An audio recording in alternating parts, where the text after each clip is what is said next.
Testimony Thursday with Ernisa. Testimony Thursday with Ernisa. Subscribe. Thank you so much for being on Testimony Thursday with Ernisa B. And just want to ask you a little bit about genealogy. Okay. So we know you from the St. Petersburg area, but where were you born? I'm actually from Indiana. I was born and raised there. Just have an incredible background of being a farmer's daughter. And, actually it has helped me so much to understand the Word of God. I can relate to the planting, the sowing, the reaping, and I definitely believe that we get in return what we sow. Oh, yes, definitely. So what were your day-to-day activities as a farmer's daughter? What are some of the things that you've done? My mom was a farmer's daughter, so to speak.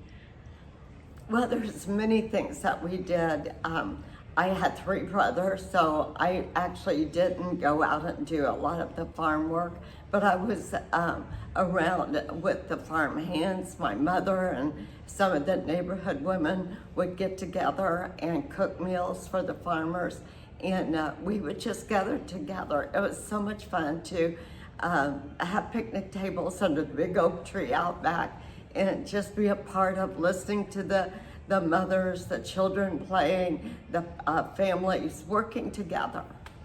So what type of schools did you attend? Did you attend school in Indiana? I did. I actually went to a farm school, and it was great. You knew everyone, you knew the families, and it was just a farm community, which drew us a lot closer to one another. Excellent. So what type of crops did your family farm produce? We had a grain farm, and we also had a cattle farm. So they had 2 different farms, and we did soybeans and corn, and then we raised livestock, which they would take to the market. So we had both types of farming. Oh, that's excellent. And so you went to primary school there. Did you go to high school in Indiana? Yes, I did. So when did you come to St. Petersburg? What year was that? I actually came to St. Petersburg about 30 years ago, and I came as an adult, and I just wanted to experience the sun and enjoy being retired, and God decided that He had a different plan for my life. And instead of retiring, I retreaded and started Positive Impact Worldwide. Oh, that's excellent. So who are your parents? Let's back up for a moment. What is your mother's name and what is your father's name? My mother's name's Mildred and my father's name's Benny. And then your grandparents. Are your grandparents born here or? No, they were born in Kentucky. My family originated in Kentucky. Oh, okay. And what is your family last name? My family last name is Seeley, Seeley, Seeley. Okay, excellent. And then how far can you go back in your lineage? Can you go back to great grandparents, possibly? I'm very familiar with their background. Unfortunately, I never had the privilege of meeting my mother's parents, and that is actually one thing that drove me to reach out and try to help the children in our community. My mother's parents, my grandfather was killed in the coal mines of Kentucky in an accident, a coal mining accident, and her mother died when she was just a little girl. So her and her 3 siblings went to live with our grandmother, and of course they had already 8 children, so you put the whole house together. They were taught to love God, love one another, and actually do community. What we do today is to share with one another. Do you have any siblings? I had 3 brothers. I'm the only daughter, and all of my brothers, unfortunately, are deceased. Sorry to hear that. So how was it growing up with being the only girl? What were some of your likes and dislikes about that? I can't say I really had any dislikes. The thing that I did like about it is that my brother above me really watched over me and protected me. And then some of the things that are funny about being the only girl, or at least it was for me, is that they would play tricks on me and make me believe things that wasn't really true. Like we had a new home that my parents had built, but they convinced me that there was things living in the attic and that I had to be really a good girl or I was going to be in trouble. They put me in the attic.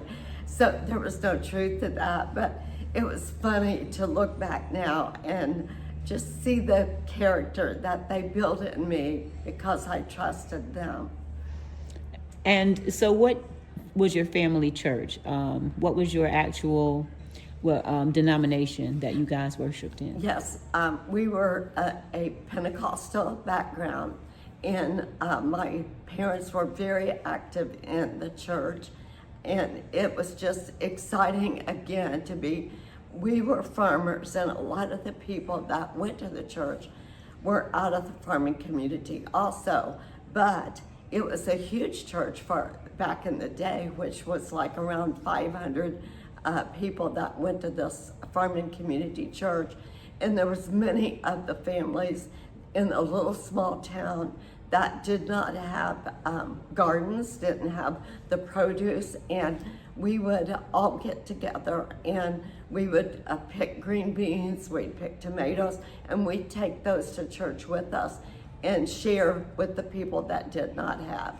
Another thing that was really interesting about the community was when it came time to, say, can green beans, they would get together, a bunch of the women, and they would have what they called a bean stringing. Now, I know this sounds funny, but they'd string the green beans, they'd break the beans, and there would be, 6, 8 women working together. Well, when they got this household's green beans harvested, they would help the other one, and so on and so on. So it was great to see how community works together. And actually, that's what I love about St. Petersburg, is working together as a community.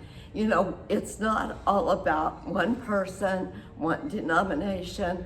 It's not exactly where we come from. It's where we want to go. So if we are to do the great commandment is to love one another, if we can learn to do that, working together as a community is really very easy.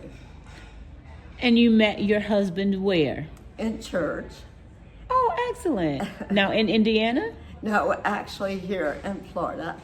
I had gone through a divorce and I moved down here, and I figured if I was going to be sad, I would go where the sun shines and I would not be scraping ice off of my windshields any longer.